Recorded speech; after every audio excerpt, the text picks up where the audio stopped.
Romans, a fantastic piece by St. Paul.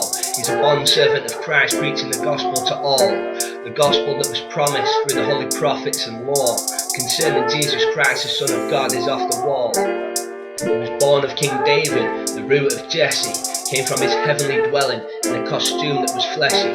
The spirit of holiness, with all power made a recce, resurrection power raised the dead from death possessing.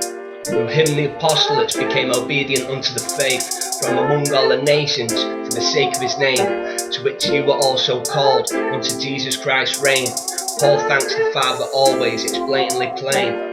For the faith of the brethren spread across the entire world, for God is the witness to which the gospel I serve.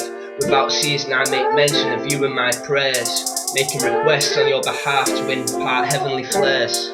Paul loves his children, and the Lord desires a harvest, to encourage the little ones in the race to go the farthest, for the mutual benefit of the church played like a harpist, surpassing the regulations of society Marxist.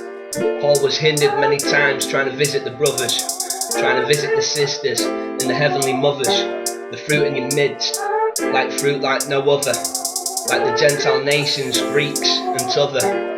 I'm in debt to the Greeks, both wise and unwise, in debt to the barbarians, I would never think twice, ready to preach the gospel to you all over again, on my way to Rome, with a notebook and pen. The just live by faith, I'm not ashamed of the gospel, the power of God can simply not be contained in a bottle.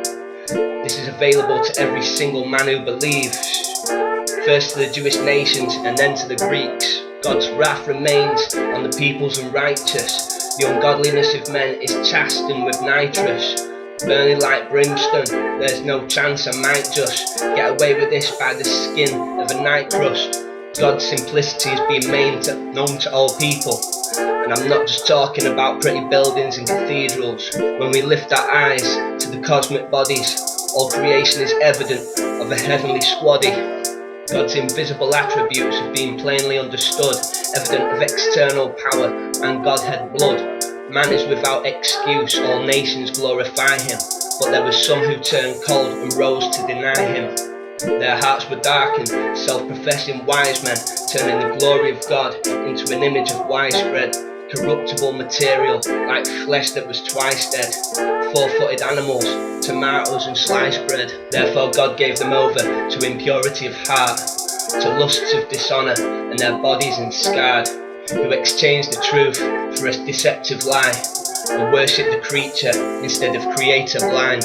God is blessed forever against vile passion, incredibly tempting, but same-sex patterns can only be described as vile against laughing, with a penalty in store for those who fall gassing, who left the knowledge of God behind for debased minds, to do things that don't fit in with God's signs, being filled with unrighteousness, sexually immoral, malicious and jealous, murderous spoils, coveting strife and deceiving evil minds, whispering every time the king lifts up his eyes, unforgiving, unmerciful, disobedient against parents, backbiters, proud and boastful and wicked inventors.